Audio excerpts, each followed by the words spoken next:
Bonjour à tous et bienvenue dans ce nouveau JT Animaux. Voici le deuxième épisode de notre série Les animaux et la Bretagne. Tout de suite, le sommaire. Au sommaire de votre JT Animaux, cette semaine, c'est la Bretagne qui est à l'honneur. Nous vous proposons une interview de Jacques Madec, maire adjoint de Locmariaquer, qui nous expliquera la place des animaux dans la culture bretonne. Retrouvez ensuite nos chroniqueuses, sans oublier votre Zap Animaux quotidien et le bestiaire. Bienvenue dans votre JT Animaux. Aujourd'hui, nous avons rendez-vous avec Jacques Madec, maire adjoint de Locmariaquer et spécialiste de la culture bretonne. Il nous dresse un panorama des animaux historiquement liés à cette région. Une interview réalisée par Gauthier Coton. Locmariaquer, petite commune à l'entrée du golfe du Morbihan. Là nous attend Jacques Madec, adjoint à la culture, qui va nous parler des animaux bretons. La légende dit que la duchesse Anne, se promenant dans une forêt, aperçoit donc une troupe de chasseurs qui poursuivait une hermine. Et donc cette hermine arrive près d'une mare et plutôt que de traverser cette mare où elle se souillerait, eh bien, préfère faire face à ces chasseurs. Et là, la duchesse Anne demande sa grâce et dit plutôt la mort que la souillure. Et donc l'hermine eh bien, devient le symbole de la Bretagne, devient le symbole sur toutes les armoiries des ducs de Bretagne et aujourd'hui donc le symbole sur notre drapeau breton qui est donc le Gwenadu, le drapeau blanc et noir. Alors nous avons aussi bien sûr des animaux que l'on trouve qu'en Bretagne, entre autres le mouton de Ouessant, qui est un petit mouton noir, qui est originaire des Monts d'Arrée et qui en fait a un peu la réputation d'une tondeuse écologique puisqu'on le trouve beaucoup chez les particuliers et qui peut également en effet servir pour tondre les parcs et les jardins. Alors, autre animal, bien entendu, que l'on rencontre qu'en Bretagne, c'est la pie-noire, la fameuse pie-noire, donc une vache qui produit un lait très gras, qui est un lait donc, qui va nous permettre de réaliser une spécialité en Bretagne qu'on appelle le gouel, qui est un fromage, qui est un lait cuit et qui est légèrement caillé, qui va vous servir lorsque vous dégustez des bonnes crêpes bretonnes de blé noir, bien entendu, mais aussi avec du miel, de la confiture ou nature, tout simplement.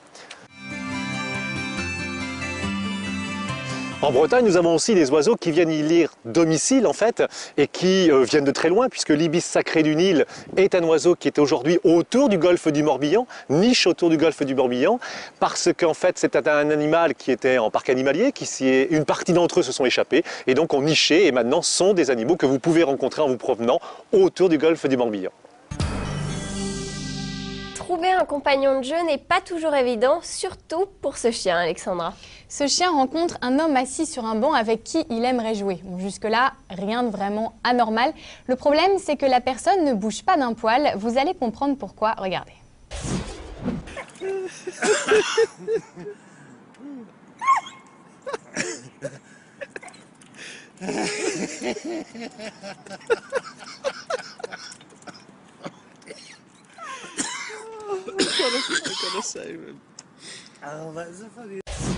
Et oui, vous l'avez vu, c'est une statue. Peu à peu, elle effraie même le chien qui semble intimidé au grand amusement du caméraman. Merci beaucoup Alexandra, à demain. À demain Léa. Et comme tous les jours, c'est l'heure de votre moment de divertissement. Voici le Zap Animaux.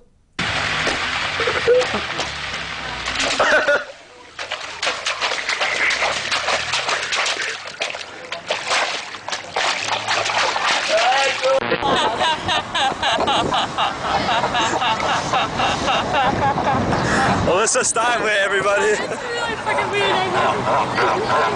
Oh my god. La Française des Jeux a décidé de valoriser les jeux de grattage auprès des amoureux des bêtes et ce, grâce à un concours, Ève. Ça s'appelle Poil à gratter et ce casting inédit a pour objectif de faire de votre boule de poil la star du nouveau ticket de grattage de la Française des Jeux. Alors le principe est simple, vous postez une photo de votre animal sur ce site, vous lui créez un profil et puis vous faites sa pub auprès des internautes pour avoir un maximum de votes. Regardez.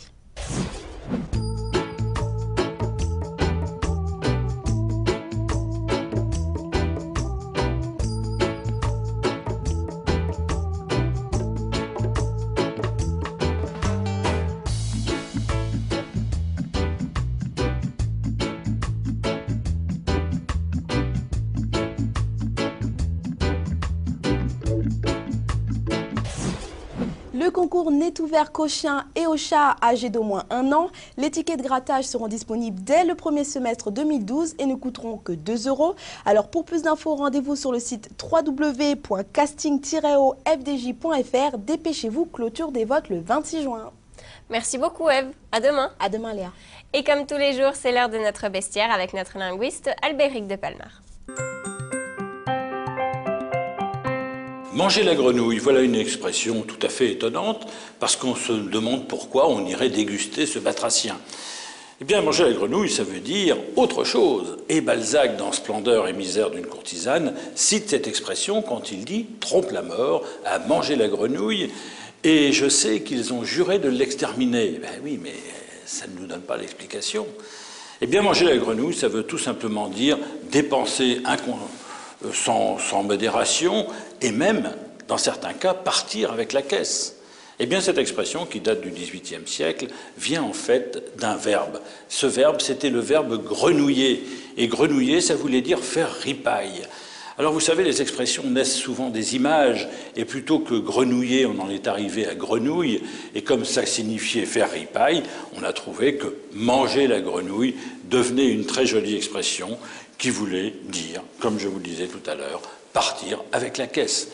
Mais vous comprenez que de ce fait, on ne va pas trouver d'expression similaire dans d'autres langues, parce que c'est typiquement français, ce terme de grenouiller, mais rassurez-vous, ça ne veut pas dire que le même défaut n'existe pas ailleurs.